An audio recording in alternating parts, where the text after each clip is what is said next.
Welcome to my review of the Canon EOS C200 cinema camera. I want to preface this video by saying that I've had the camera system for a little over 4 months now, but I've been doing research into the system since it was announced. I really wanted to implement this system into my workflow, and the TLDR for this review is that it's a fantastic camera for me, and if you deliver stuff on the web, I think it's the perfect camera for this kind of delivery method, especially for YouTubers. Now, the price of the camera is a little steep if you think about it in comparison to options out there that are very viable, like the Sony a6500 and other systems similar to that. But having used those systems in the past for my delivery of content on this channel, I think the C200 has been the best investment that I've made thus far. Without any further ado, let's go ahead and hop into this review. I want to start off by talking about the cons of the camera system first, and then we'll hop into everything that is the pro or the pros for me. Now, there is no such thing as a perfect camera, and evaluation of a camera system all comes down to, does that camera system meet certain needs of yours? And does the camera system have any bugaboos or things that are like deal breakers? In evaluation of a whole camera system, does it meet the things that I actually need and want from my camera? And I think the C200 does a perfect job at meeting all of those things. So let's go ahead and talk about the cons of this camera system. Now, I'm not super happy with the grip or the top handle, and I'm definitely disappointed with the monitor arm as a whole. The grip is just too hard to change its orientation, but it's comfortable to hold nonetheless, and the camera is ergonomic as a complete system. The top handle isn't terrible, but it's too tall and clunky for me. Nor is it a true quick release system, because if you use it per Canon's direction, you'll need to tighten down one of the bolts using an Allen key. You can definitely find better use of $200 if you bought the C200B model and you didn't get the top handle with the system. The LA V1 LCD attachment for the monitor is terrible. I ended up detaching the monitor in and hooking it directly to my small rig top plate, and I haven't looked back since. Now let's talk about some codec issues. It's nothing of a showstopper for me, but you've heard it over and over again with this camera, that it only delivers 420 8-bit to the SD cards. It's a con for sure, but it's nothing that I really care about as a creator, as I'm not delivering to broadcast. And when I say creator, I mean online, YouTube, that type of stuff, delivering directly to online. Creators do deliver to broadcast, so if you are in need of the 10-bit codec, this is probably not the system for you. Now, one thing that you can do is you can get those types of, or achieve those types of requirements using Cinema Raw Lite. But at the time of this video, it's not practical, as some of the popular NLEs don't support the editing of RAW files.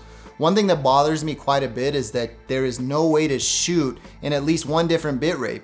You get UHD 150 megabits per second or HD 35 megabits per second only, and that's it. You don't get any other options. And speaking on formats, you can only shoot 3840 by 2160 to the SD card, and if you want 4K DCI, you have to shoot RAW using CFast 2.0 cards. Why? That's silly. Let me shoot 4096 by 2160 to the SD cards. Just let me make that selection. Hopefully that comes to the firmware update that's due around the time of this review is being produced, and I may have to do another review follow-up to kind of talk about what that firmware has done to improve the camera system. I think it's just silly that I can't even select 720p if I wanted. I got 3840 by 2160 and 1920 by 1080 to the SD cards, and that's it. That's all I get. And if I want to shoot slow-mo, I lose all control or function of the autofocusing system within the C200, and I also lose the ability to record audio at that level. That's a bit of a problem for me, but it's not a showstopper. Now, let's go ahead and move into the things that I love about this camera. It has an all-in-one body that is a dedicated cinema camera, and the form factor is just fantastic. Built-in ND filters have changed my life, and I don't think I could ever go back to threading on lens ND filters willingly. You'd have to force me to do that.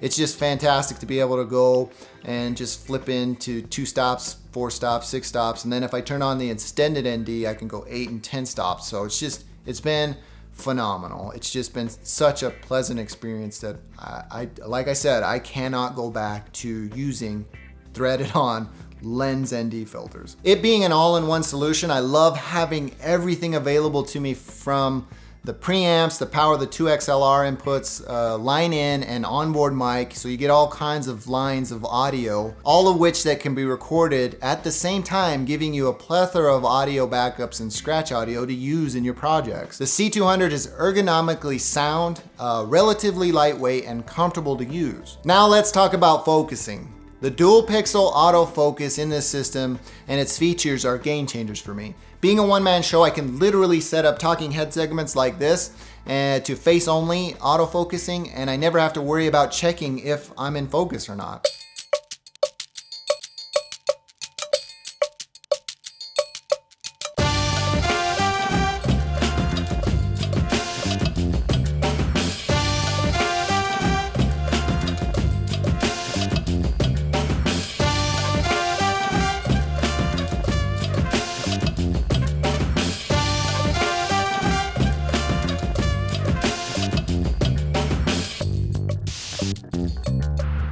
When I'm making different types of videos, I can set it to face priority and know that I have my talent in focus when I point the camera at them.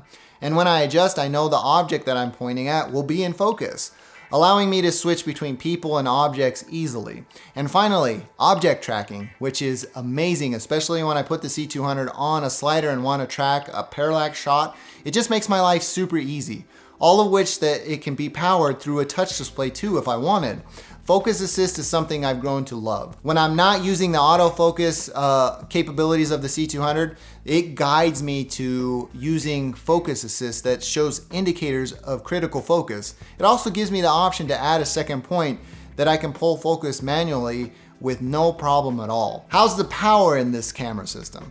I've never had a single issue with getting through a day of shooting with the two BP30 batteries. I'm getting 2 to 3 hours of solid shoot time in 4K, and I extend that if I wanted to shoot in 1080p to another hour or two. It works great, and I don't have to worry about charging this system at all. It's been an adjustment, as I've learned that turning on the C200 and leaving it running is okay, and the battery won't die in that time. Long story short, I could not be happier with my decision to spend the hefty price of $7,500 for this camera. In the short time that I've had it, it has saved me so much time in setup, allowing me to spend more time in editing and shooting and doing all that type of stuff, which is huge for me. The MP4 codec that is 8-bit isn't perfect, but it is extremely nice to work with and holds up surprisingly well on heavy color grades.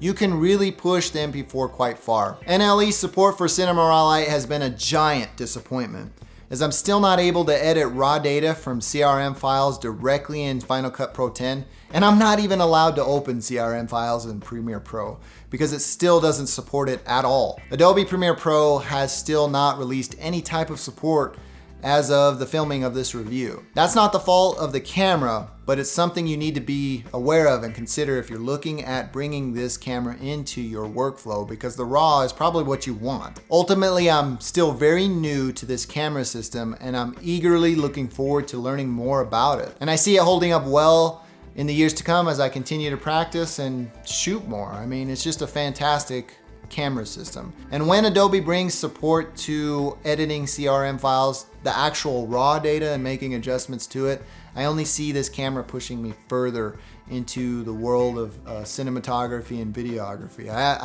I've fallen in love all over again using this camera. There's just so much to learn. Well, that about does it for me in this review. If you liked it, please feel free to give me a thumbs up. If you didn't, you know what to do. Thank you for taking the time to watch. I'm Tomas, and I will catch you in the next one.